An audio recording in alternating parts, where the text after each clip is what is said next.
The game was pretty tight through the first and second period, and well, they had a really good push the first 10 minutes, and I thought it took us about 10 minutes to find our legs and find our game. And once we started to get pucks in deep and work them down low, and we tied it up and they got the 2-1 goal, and we got it to 2-2 and scored to make it 3-2. I thought we had a really good push in the second. I think we only gave up 3 5-on-5 scoring chances in the second.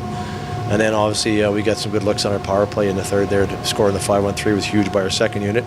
And then they scored another big goal for us, so to get us to 5-2. And then we took a couple penalties. I thought our penalty kill job did a good job. And 5-on-3, they got some shooters. A Sokolov kid's a shooter, and he buried one to make it 5-3. But I thought we managed the game well. The last 6 minutes, we didn't give up much. And it's a big win. They're a very good hockey club. They got good speed. Kind of got a generic group of forwards. They're all like 5'10", and they can fly, and they got some high-end skill. And obviously they've won a lot of games for a reason, but for us, to beat Milwaukee back-to-back and to beat Iowa in our building says a lot about the growth of our hockey club. Not only the growth, but the depth. Just talk about that line of Michael Mersch, Rope Hans. That whole combination just seemed to flourish. I thought that line did a great job grinding pucks down low in the O zone, and that would pay dividends for us during the game, wearing their D down low. But even though they got 7D and they got a really good back end, I thought it gave us some confidence and gave us some zone time. As far as the contributions up front, how do you guys go from early on in the game, you're trying to get some opportunities to grab in 5 in the second half of the contest? Well, we were kind of chasing our tails a little bit in the first period, and when they're coming with that much speed at us, and obviously we've got a real young back end there without our veteran guys in the lineup, and teams do pre-scouts, and they understand that, so they came real hard in the forecheck. And I thought as the game went along, I thought our D managed it better, and our forwards helped out a little bit more. So for us, just they're trying to win too. They're a good hockey club. They got 15 wins or 14 wins, and they're there for a reason. I think for us tonight it's another growing moment for us, and we just got to make sure that we take this show on the road now. That's 4 straight against some really good competition. Do you sense in the group, in the dressing room, this is really galvanizing the guys, really bringing those guys together? Every game you play galvanizes your team. They're getting rewarded for their hard work. Landon Bowe was real good when he had to be tonight.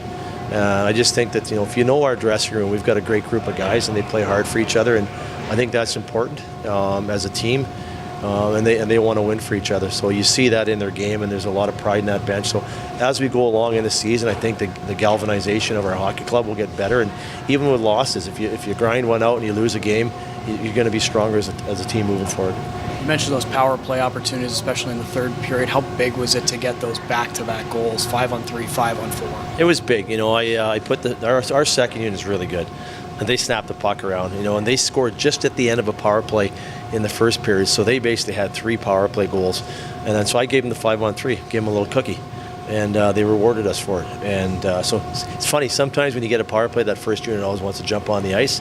So all the boys are standing up there, and they're kind of, why aren't we going? But you know what? They took advantage of it, and that's part of the inner competition of your group. We were playing hard all night down in their zone, recycling pucks, getting them up to the point, crashing the net.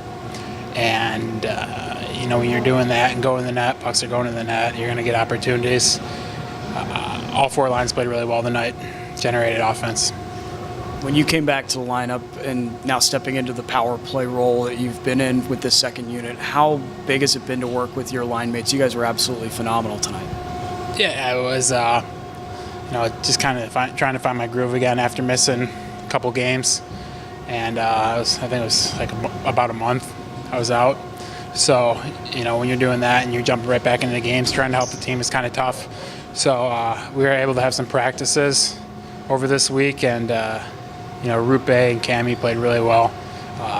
We're starting to understand each other's game a little bit more, big players.